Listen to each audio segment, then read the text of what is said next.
Baru ngontrak 4 hari, pria nekat maling mobil pemilik rumah, gagal beraksi usai tabrak tiang listrik. Aksi seorang pria gagal mencuri mobil di Rawamangun, Pulo Gadung, Jakarta Timur pada Selasa, tanggal 19 Maret tahun 2024 lalu. Saat melancarkan aksinya, ia ketahuan tetangga korban yang sedang nongkrong sambil sahur di pertigaan Jalan Haji Ten sekitar pukul 2.30 waktu Indonesia Barat. Pelaku berusaha kabur tapi berakhir apes karena mobil yang ia curi menabrak tiang listrik dan motor. Diketahui, pemilik mobil bernama Jabat. Sementara itu, pelaku ternyata orang yang baru mengontrak 4 hari di rumah kontrakan milik Jabat. Dia baru ngontrak sekitar 4 hari. Dia baru ngontrak tanggal 15 Maret, ungkap Jabat di lokasi kejadian. Saat hendak menyewa kontrakan kepada Jabat, pelaku mengaku sebagai warga Tanjung Priok, Jakarta Utara. Kendati demikian, identitas aslinya baru diketahui saat diinterogasi usai pelaku ditangkap dan diamankan ke pos RW. Dia pas ngontrak ngakunya orang Tanjung Priok. Pas dicek KTP, ternyata orang Rawasari, Jakarta Pusat, ungkap Jabat. Jabat menyesalkan apa yang dilakukan pelaku kepada dirinya. Sebab, selama 4 hari pelaku mengontrak, ia selalu baik kepadanya.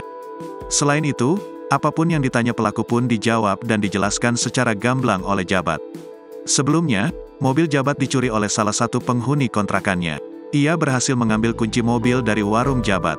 Saat hendak melintasi pertigaan Jalan Haji Ten, pelaku ditanya oleh warga yang nongkrong sambil sahur di sana.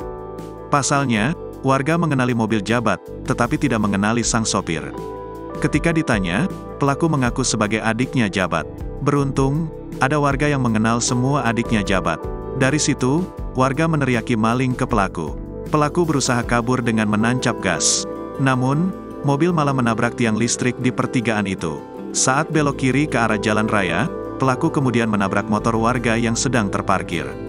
Setelah itu pelaku keluar dari mobil dan kabur ke arah jalan raya. Kebetulan, di ujung jalan adalah pos RW dan pagar.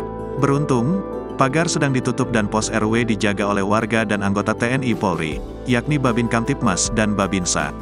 Ia pun tertangkap dan kena bogem warga sebelum diamankan ke pos RW. Di sana, ia diinterogasi oleh polisi yang berjaga. Pelaku mengaku sudah beraksi 3 kali. 2 di wilayah Jakarta Utara, 1 di Rawamangun. Kali ketiga aksi pencuriannya berhasil digagalkan warga. Mobil milik Jabat pun selamat dari tangan penadah di Tanjung Priok. Imbas peristiwa itu, bagian depan mobil Jabat ringsek. Bahkan, bemper tidak menyisa. Ada beberapa bagian mesin yang menyatu karena rusak. Kerugian mencapai 15 jutaan. Saat ini, pelaku masih berada di Polsek Pulo Gadung untuk diperiksa lebih lanjut. Download Tribun X sekarang. Menghadirkan lokal menjadi Indonesia.